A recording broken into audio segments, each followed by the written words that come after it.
Donostiako udal gaztelekuak Donostiako udaleko zerbitzu publiko eta doakoak dira.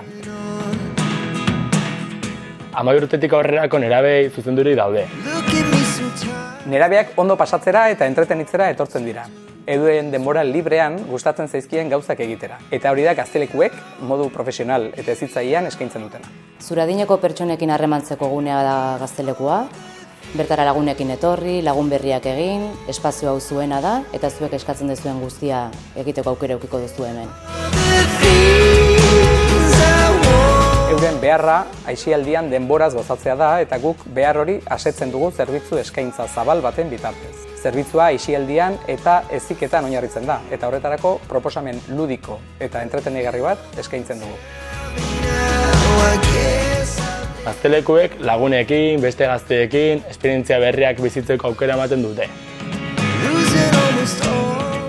Gaztelekua zure topagune izaten nahi dugu. Zu eta zure kuadrilla egoteko lekua, jende berria ezagutzeko eta era askotako planak sortzeko.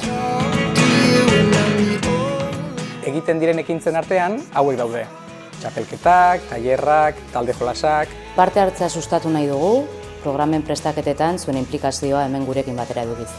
Hilabetean behin gazte batzorreak egiten dira, eta bertan gaztelekuaren bizita eta ekintzen inguruan hitz egin eta eztabaidatzen da.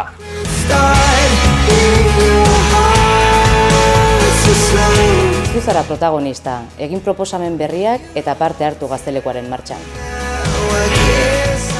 Gaztelekuen helburua hezitzailea da. Ekintza bakoitzak nerabeen bizitzan eragitea bilatzen du.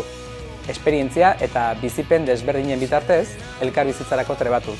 Autonomia landuz, eta hainbat balio barrenatuz. Laguntasuna, elkarlana, elkarbizitza, aniztasuna, berrintasuna. Lan talde profesional baten bide laguntza eskaintzen dute gaztelekuek. Hezitzaileak zure alboan, zure eskaerak, proposamenak, kezkak entzuteko eta laguntzeko prest daude. Zuretzat zuzendutako zerbitzua da, nerabe desberdinen elkargunea gara.